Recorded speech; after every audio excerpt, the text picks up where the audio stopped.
welcome to Freedom's Light Church. We're so glad I'm glad to be here today, and I'm glad you're here. And we're going to wrap up, hopefully today, our study on the kingdom. And we talked about last week how we need to understand how the kingdom operates. And I'm talking about the kingdom that Jesus died to give us here and now. And we also know the kingdom that's going to come, but we're talking about the one right here and now. And last week we talked about understanding our responsibility in all of this, because we do have a responsibility, we do have a role to play in it.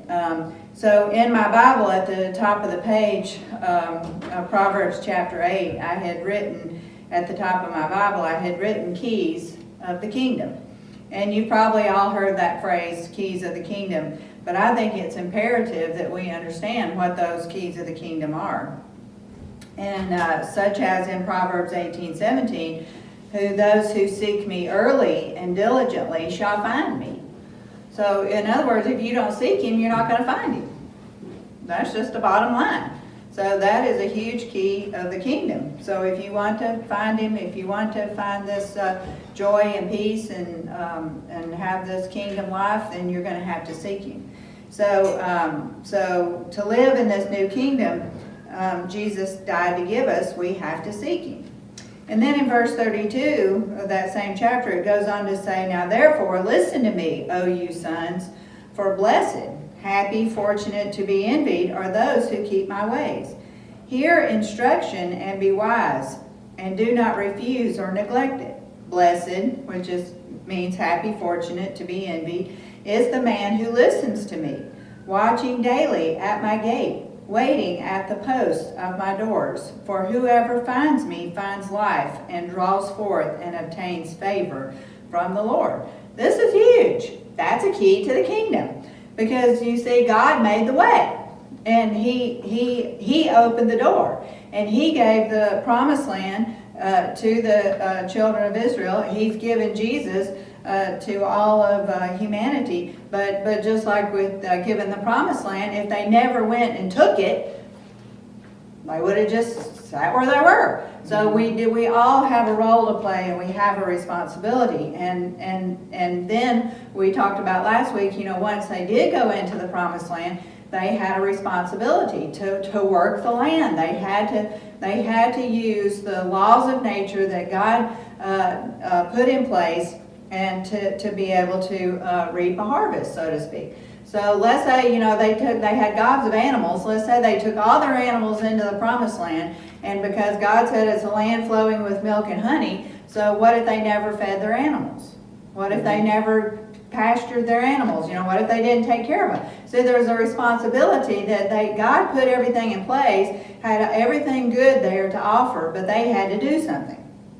And so they had to learn the way of this new environment. They had to learn, what to do. They had to learn, as we talked last week, how they didn't know how to grow crops. They were all under the age of 40. They were all young, and they lived out in the desert. They didn't know anything. So much. We don't ever think about that, all the stuff that they didn't know how to do. And they'd never been to war. They didn't know anything about driving the enemy out or any of that. So literally, they're going into this. We just don't think it through when we think of them going into the promised land and what all that meant for them and what all they had to learn. And so we literally have it so much better than they have it, and because we have a conquering King. We have Jesus. And He came to set us free. He came to fight our battles for us. And so, you know what? We don't need to pick up arms and drive out the enemy. The enemy's been driven out by Jesus. And so we need to just follow His lead and follow the Holy Spirit and do what He tells us to do. But we have a conquering King that came to set us free and to fight our battles for us. And we simply have to seek Him and be led by the Holy Spirit. But we have to comply. And we learn to do what He says, hopefully. And when we do, then guess what? We reap these astronomical benefits of his great love and his gigantuous blessings. And again, those are listed in Deuteronomy chapter 28. And he makes it so clear, if you do this, you will get this. If you don't do this, you will get this. Okay? And it's very clear when you read Deuteronomy chapter 28. So you see, Proverbs is such an awesome book of instruction. And it's an instruction book on how to live in this new kingdom that Jesus died to give us. And it's an instruction book on how to live in this abundant life that he said that he came to give us. So I want to look at Proverbs chapter 12, verse 25. And it says, anxiety in a man's heart weighs it down. All right, so anxiety weighs what down?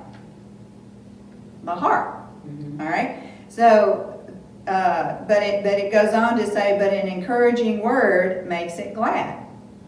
All right, so if I'm going to take Proverbs and I'm going to take these as keys of the kingdom, all right, then I need to take that proverb, anxiety in a man's heart weighs it down. I need to take that and I need to say, Lord, I know that you don't want my heart to be weighed down, and I know that having a heavy heart is not a part of your new kingdom that you died to give me. So Lord, you know that I can't get rid of anxiety by myself, but I want it to go, and I want to be obedient to you. So Lord, I'm going to give you all of my anxiety, and I ask you to help me, and I ask you to help me to think about what I'm thinking about and to be encouraged instead of anxious. And I thought, right before all this happened with Jeff, I prayed about it. And I prayed about whether it was this hard. I prayed about, what to do and everything. And I had a peace in my heart. And I thought about that later. And I thought, when I was praying about that, the Lord knows what was coming. Mm-hmm. But he didn't alert me. He didn't tell me. He didn't. I asked the Lord if it was this hard. And I really think the Lord just kept me in perfect peace, and knowing that it was coming, but knowing he was going to fix it. And so I just, I only really had one day of really severe, panic and fear and anxiousness, and then the Lord dealt with that day. So bottom line is, I just, no matter what's going on, we are not supposed to be anxious and fearful. And so this is taking a truth that you've learned, and this is an example of how to apply it to your life through the shed blood of the Lamb. And that's what I'm talking about living in the new kingdom. It's holding on to your anxiety, letting your heart be weighed down with care and sorrow. That's not living in the new kingdom. Or giving it over to the Lord Jesus, trusting him, letting him help you to live an abundant life, the life that he died to give you. And that is living in the new kingdom. But see, it still comes down to me. Okay? He did the work. He made all the provision, but it's up to me to make use of it. All right? So I can be saved and I can still perish. Right? All right? In Proverbs 20:19 it says, where there is no vision, no redemptive revelation of God, the people perish. But he who keeps the law, suddenly it just like did something and just jumped and went somewhere else. Hang on. I didn't touch anything. It just went woo, and just. God thing. He's trying to move you in another direction. Let's see here. I'm so sorry. All right, so where there is no vision, no redemptive revelation of God, the people perish. But he who keeps the law of God, which includes that of man, blessed, happy, fortunate, and to be envied is he. So in other words, where there is no vision, no redemptive revelation of God, the people perish. So I believe you can be saved and not be living in the new kingdom. You can be saved and perish. You can be saved and have a heart that's so anxious and burdened down that you're going to miss out on the new kingdom blessings. And so we've got to seek him and find out how to how to live this new kingdom life. And so in the new kingdom, see, we're still fallen creatures. See, our spirits are made alive. Our spirits are born anew. But we still got this body that's tagging along, and we still got this soul that is our mind, will, and emotions that is still fallen. So we have to depend on Jesus to overcome all these things that encumber us so much. And so we've got to seek the new kingdom. We've got to read the word. We've got to take it literally. Take it seriously, all right? And find out what we need to do to walk in this new kingdom. And find out what Jesus did. And find out how you can live there. And find out how to sow and reap successfully. How to function there and thrive. So if the wilderness generation had refused to sow seed, like we talked about last week, would they have reaped a harvest? No. I mean, yeah, you're only gonna be able to live on what the people before you had planted, for so long, well, not even a season, and then you're not gonna have a harvest. So that it was up to them to take what God gave them in this new land, in this new kingdom, and do what they knew, what the laws of nature says you have to do, which is sowing and reaping. And then again, they had to drive out the enemy. God, do you realize that God didn't drive the enemy out before them? Because what? If he had driven everybody out, then the land wouldn't have been plenteous and prosperous, right? And so it would have been just sat there, it would have gone to pot, it would have been covered up with weeds, the houses would have just fallen down. I mean, it took people to keep it in good shape. So he said, now I'm giving you this land, but you have to drive the enemy out. All right? And so had they not done that, then how successful would they be? See, that again, I'm trying to get us to see what they went through, and it's the same with us. We have to drive the enemy out of our lives. And we have to use what God gave us as far as the laws of nature and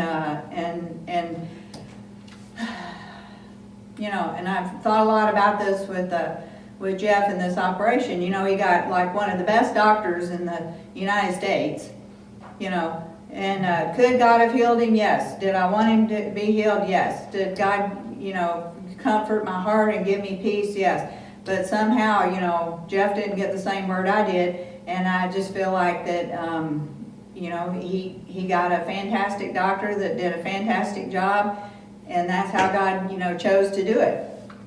So in other words, again, I think first and foremost, he's going to use what we have available. And then why do people in Africa and places like that see more miracles? Because they don't have all the resources that we do.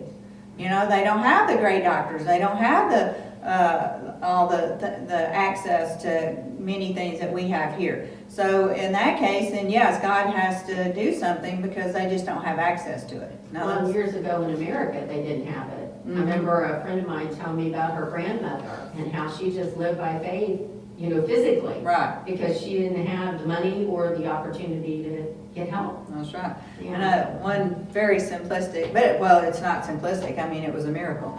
But when the boys were little, on 575, I ran out of gas. And they were only 19 months apart. And I mean, they were little. And I get, and I don't remember what the circumstance was. I guess I just, just didn't look at the gas gauge or whatever. But anyway, I was like freaking out. And that was before cell phones. I had no cell phone. I had no way to call anybody. And of course, Jeff was on the road most of the time. So he probably wasn't around anyway. But I'm like, Lord, please. I remember praying. The car was, it was literally doing that. And I was like, oh God, please help me. Because I would have had to carry them both. And I said, oh God, please, and please, I'll have to walk all this way. And back then, 575 wasn't like it is today. It was new then, and so it was traffic, but not like it is today. Anyway, and I'm not going to get in the car with somebody with two little kids. You know what I'm saying? And so I was in a jam. Okay, and all of a sudden that car just went. I mean, and I drove right to the gas station. Now, see, that was a situation where I really needed a miracle. Yeah. And now I'm sure it was my fault that I did that, but God had mercy on me, knowing I was going to have to carry them, and just the whole situation wasn't good, and He supernaturally, put gas in the car. Right. So, that's just, I just threw that in there, but I guess my point is, we do have to sow in order to reap. And so if we sow bad in our lives, we're going to reap bad. And if we sow good in our lives, we're going to reap good. I mean, that's just, it's a law, and it's set in stone. And if we're going to function and thrive in the new kingdom, we've got to learn how to do so. And again, if the wilderness generation had refused to sow seed, they would not have reaped a harvest, even though everything wonderful was there for them to do so.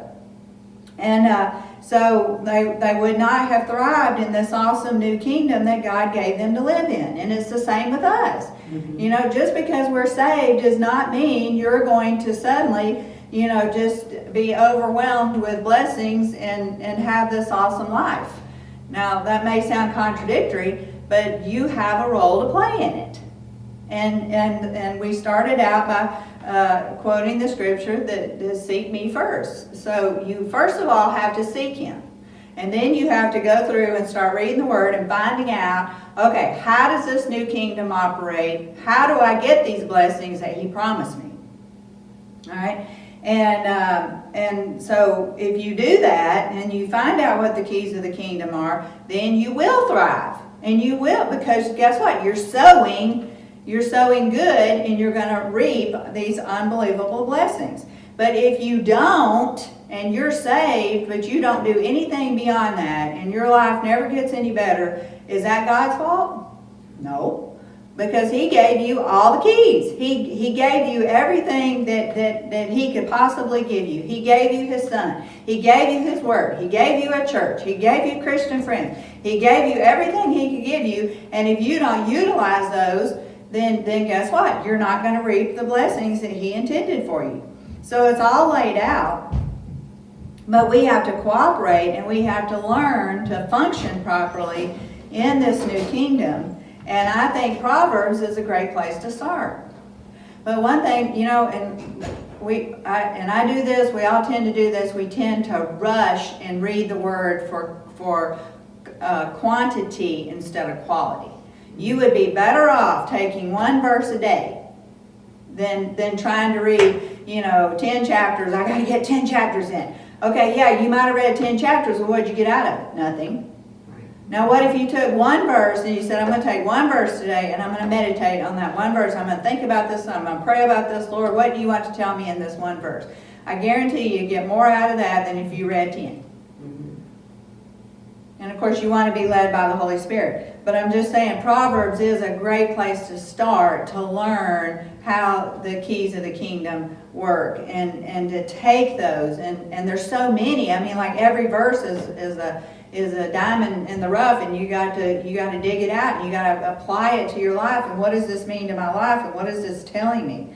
But we need to apply what Proverbs says. We need to take it literally, and we need to make an effort to incorporate it and learn from it, and ask God above all to help us and help us to see what Jesus did for us,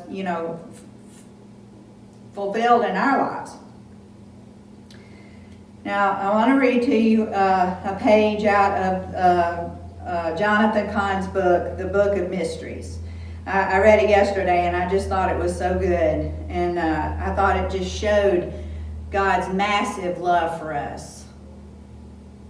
And if you just take Deuteronomy chapter 28 and read the awesome blessings that He wants to pour out on us, I just felt like this was a real compliment to that.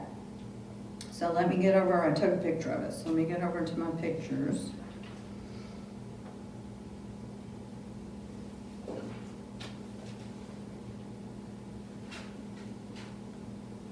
All right, it's entitled The Matrix. And it says, we were outside at night, and as we often enjoyed doing, looking up at the stars. Your life began in darkness, he said, in the darkness of the womb. It was once all you knew. Your entire life, your entire world. If you had been asked then to describe life, you would describe it as being dark, warm, and wet. And if someone tried to tell you that there was more to life, another world outside the womb, a world of stars and grass and of flowers and faces, of sandcastles and setting suns, what would you have thought? I guess I wouldn't have believed it. I wouldn't have been able to fathom it. But would there be a way that you could have known that this other life, this world beyond the womb, actually existed? What evidence would you have had within the womb of that which was beyond the womb? I don't know. You, said the teacher, you would be the evidence. You, dwelling in darkness, yet with eyes made to see color and light. With no ground to walk on, yet your feet made to run. With no air to breathe, and yet with lungs made to breathe air, and a voice box with which to speak into the air. With no one's hand to hold, yet with two hands made to hold, and be held by the hand of another. You yourself would be the evidence of the life beyond your life in the womb, and the world beyond your world.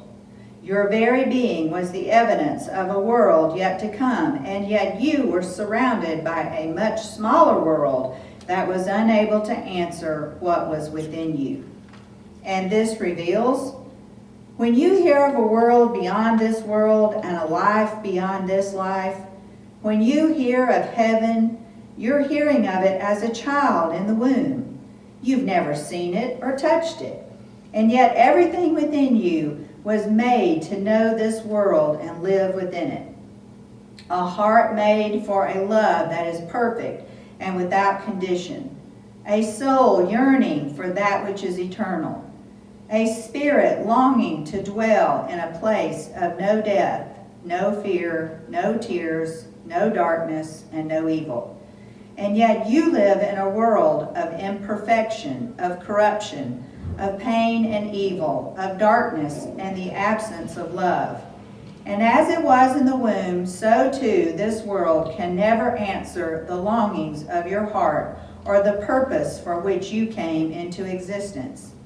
And every tear, every sorrow, every disappointment, every unfulfilled longing is just a reminder that you're not home and that you were made for something more, to be a child of heaven, and that this life is only the beginning of real life and the matrix of the world to come. So there again, I never thought of that. But can you imagine, I mean, just think about the baby in the womb and that they have hands to hold and voice box to speak and ears to hear, but yet they can't do any of that in the womb, can they? Well, I guess they can hear, but they can't speak in the womb. You know, there's so many, and it's amazing that they're created for something. They were created to enter into the promised land, which is life. Mm-hmm. And that's what we are. We are created not even for this life anymore, but for the life to come. Mm-hmm. And so we're going to end with this. I'm going to read Deuteronomy chapter 28. Something I was going to say, Leah, that I heard this morning, and it's kind of what you're talking about, is double-mindedness. He was talking about that and said that the devil doesn't mind if you think one way on Sunday, as long as he can get you to think another way on Monday. Exactly. I thought that was really good, where he's always fighting us, right? Yes. To believe in the truth of the Word and what God says. Exactly. Yeah. Well, literally, we have to put forth some effort. Yeah. We literally do. So, Deuteronomy chapter 28, and just to reiterate, years ago, I was driving to Cartersville, and the Lord spoke to me out of Deuteronomy chapter 28. So, I know personally that Deuteronomy chapter 28 is not gone with the wind, okay, because it's in the Old Testament. I know that it is applicable to our lives today. because he spoke it to me, and what he did was he took my circumstances and inserted it into these verses, and it was so much. It was like it was the most the Lord had ever spoken to me, ever, to this day. And so Deuteronomy chapter 28 is really special because of that to me. Now I'm going to read out the Amplified, but it says, if you will listen diligently. See, if you will listen diligently. So what happens if you don't listen diligently? Okay, you're not going to get all this stuff. But if you will listen diligently to the voice of the Lord your God, being watchful to do all his commandments, which I command you this day, then the Lord your God will set you high above all the nations of the earth. So if you will listen, and if you will be watchful and do his commandments, and then all these blessings shall come upon you and overtake you, if you heed the voice of the Lord your God. Blessed shall you be in the city, and blessed shall you be in the field. Blessed shall be the fruit of your body, and the fruit of your ground, and the fruit of your beasts, the increase of your cattle, and the young of your flock. Blessed shall be your basket and your kneading trough. Blessed shall you be when you come in, and blessed shall you be when you go out. The Lord shall cause your enemies who rise up against you to be defeated before your face. They shall come out against you one way and flee before you 7 ways. The Lord shall command the blessing upon you in your storehouse and in all that you undertake. And he will bless you in the land which the Lord your God gives you. The Lord will establish you as a people holy to himself, and he has sworn to you, if you keep the commandments of the Lord your God and walk in his ways. And all the people of the earth shall see that you are called by the name and in the presence of the Lord, and they shall be afraid of you. And the Lord shall make you have a surplus of prosperity through the fruit of your body, of your livestock, and of your ground, in the land which the Lord swore your fathers to give you. I want to say something right there. He just said he's going to make you prosperous and plenteous. There is nowhere in the Bible that you can find that he is going to make you poor. Now, some people, yes, cannot handle riches because it will destroy them. That's not God's fault. That's your fault. Because God's idea is for everybody to have more than enough. So we need to take hold of that. And Lord, if I'm one of those that it's going to change me, I've seen that over the years. I've seen that where people had nothing and then they got stuff and then they did it. Their whole personality changed. They got to be snooty. You know, they begin to think they're better than you, and then I've watched them, you know, make really bad, you know, decisions with the money and invest in things and that they shouldn't have, and you know, they just didn't do it right. Why? Because they weren't led by the Lord. Mm-hmm. You know, but still, it's God's desire that we all have plenty. This, you know, this vow of poverty and all this stuff is bogus. The Lord shall open to you his good treasury, the heavens, to give you the rain of your land in its season, and to bless all the work of your hands. And you shall lend to many nations, and you shall not borrow. And the Lord shall make you the head and not the tail, and you shall be above only, and you shall not be beneath. If you heed the commandments of the Lord your God, which I command you this day, and are watchful to do them. If you are watchful to do them. So we kind of skip over these little clues here. And you shall not turn aside from any of the words which I command you this day, to the right hand or to the left, to go after other gods to serve them. But if you will not obey the voice of the Lord your God, being watchful to do all his commandments and his statutes which I command you this day, then all of these curses shall come upon you and overtake you. Now let's talk about this. See, we know that we're not appointed unto wrath, right? But guess what? See, if you don't follow the Lord, if you don't follow the way that God prescribed, which is Jesus Christ and him crucified, then guess what the result is? You're going by the way of Satan. Mm-hmm. So God doesn't even have to, like, he doesn't have to, oh, I curse you because you did. No, it's called you're living in Satan's kingdom, and if you don't go the way of Jesus Christ, you're going the way of Satan. And then guess what? You're sowing in the wrong field, and you're going to reap the wrong harvest. All right? So if you go after Satan, this is what you're going to get. And he literally just said that if you go after these other gods, this is what you're going to get. He says, cursed shall you be in the city, and cursed shall you be in the field. Cursed shall be your basket and your kneading trough. Cursed shall be the fruit of your body, of your land, of the increase of your cattle, and the young of your sheep.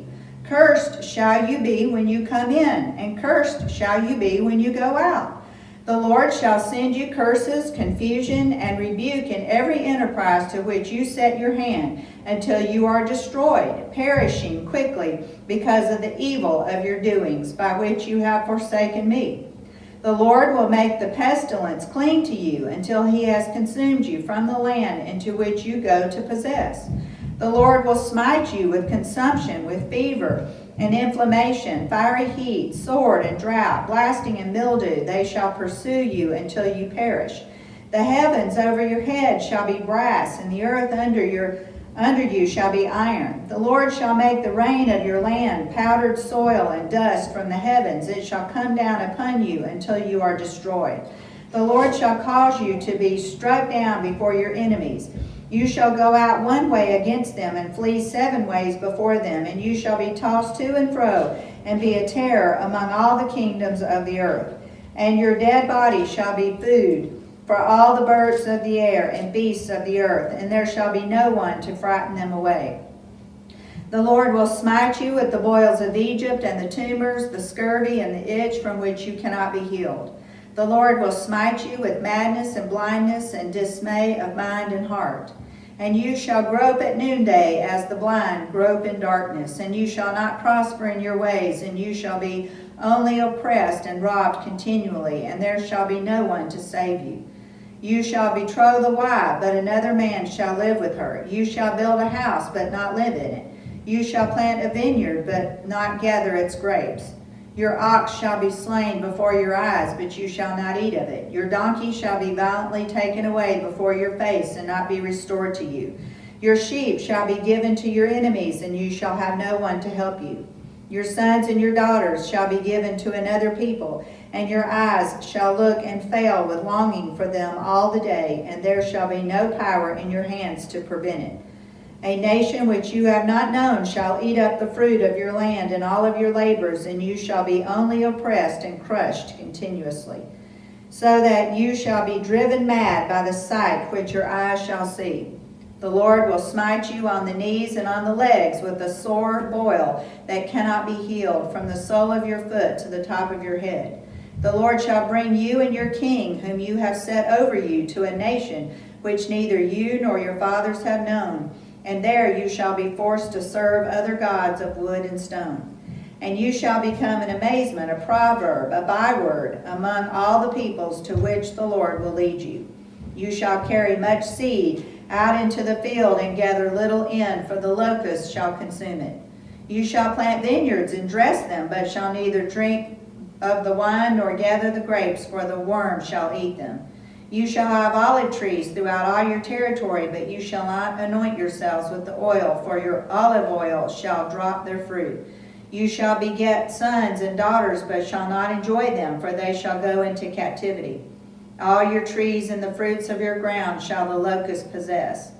The transient Gentile strangers among you shall mount up higher and higher above you, and you shall come down lower and lower. He shall lend to you, but you shall not lend to him. He shall be the head, and you shall be the tail. All these curses shall come upon you, and shall pursue you and overtake you, till you are destroyed, because you do not obey the voice of the Lord your God, to keep his commandments and his statutes, which he commanded you. They shall be upon you for a sign of warning to other nations, and for a wonder, and upon your descendants forever, because you did not serve the Lord your God with joyfulness of mind and heart, in gratitude for the abundance of all with which he had blessed you. Therefore you shall serve your enemies, whom the Lord shall send against you, in hunger and thirst, and in nakedness, and in want of all things, and he will put a yoke of iron upon your neck until he has destroyed you. The Lord will bring a nation against you from afar, from the end of the earth, as swift as the eagle flies, a nation whose language you shall not understand, a nation of unyielding countenance, who will not regard the person of the old or show favor to the young, and shall eat the fruit of your cattle and the fruit of your ground until you are destroyed. Who also shall not leave you grain, new wine, oil, or increase of your cattle, or the young of your sheep, until they have caused you to perish. They shall besiege you in all your towns until your high and fortified walls in which you trusted come down throughout all your land, and they shall besiege you in all your towns throughout all your land which the Lord your God has given you. And you shall eat the fruit of your own body, the flesh of your sons and daughters whom the Lord your God has given you, in the siege and in the pressing misery with which your enemies shall distress you. The man who is most tender among you and extremely particular and well-bred, his eye shall be cruel and grudging of food towards his brother and towards the wife of his bosom and towards those of his children still remaining, so that he will not give to any of them any of the flesh of his children which he is eating, because he has nothing left to him in the siege, and in the distress with which your enemies shall distress you in all of your towns.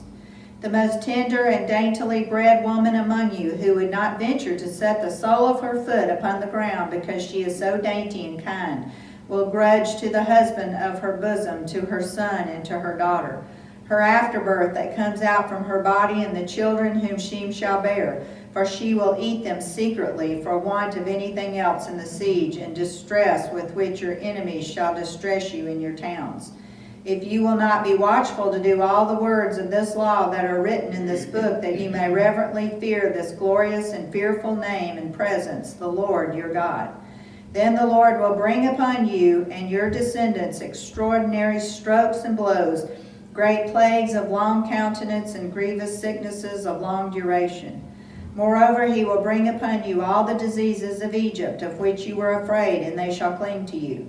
Also every sickness and every affliction which is not written in this book of the law, the Lord will bring upon you until you are destroyed. And you shall be left a few in number, whereas you have been as the stars of the heavens for multitude, because you would not obey the voice of the Lord your God.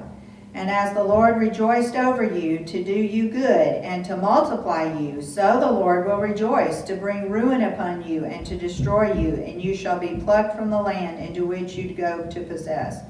And the Lord shall scatter you among all the peoples from one end of the earth to the other, and there you shall be forced to serve other gods of wood and stone, which neither you nor your fathers have known. And among these nations you shall find no ease, and there shall be no rest for the sole of your foot. But the Lord will give you there a trembling heart, failing of eyes from disappointment of hope, fainting of mind, and languishing of spirit. Your life shall hang in doubt before you. Day and night you shall be worried, and have no assurance of your life. In the morning you shall say, Would it that it were evening, and at evening you shall say, Would it that it were morning, because of the anxiety and dread of your minds and hearts, and the sights which you shall see with your own eyes. And the Lord shall bring you into Egypt again with ships by the way, about which I said to you, you shall never see it again. And there you shall be sold to your enemies as bondmen and bondwomen, but no man shall buy you. Now, that's pretty heavy. And of course, none of that really applies to us in this literal sense, because what he was talking about was what was going to happen to Israel. And everything that I just read happened to them because they did forsake God. So how does this apply to us today? Well, Jesus died to save us from the enemy of our soul. So those blessings that he listed, if you will do this and you will get this, Jesus died to fulfill that and to give us all that. So when I read the rest of this, things will happen. If I don't follow the Lord, some of this will happen to me. Okay, why? Because I'm on the wrong side. I mean, it's just so cut and dry. If you follow the Lord, you can just guarantee, and that's what I'm trying through this whole thing I was trying to get y'all to see. We need to be expecting the blessings of Deuteronomy 28. We need to be seeking God every day, reading the Word, doing everything we can, getting more knowledge so that we can walk in those blessings. Okay? Because He's already provided them. So if we're not living them, it's because we haven't gone after them. They're already there for us. But and then on the flip side of the coin, if our lives are in shambles, okay, well, why? Because we're not following after the Lord. We're following the wrong gods. We're doing something that we're reaping what we're sowing.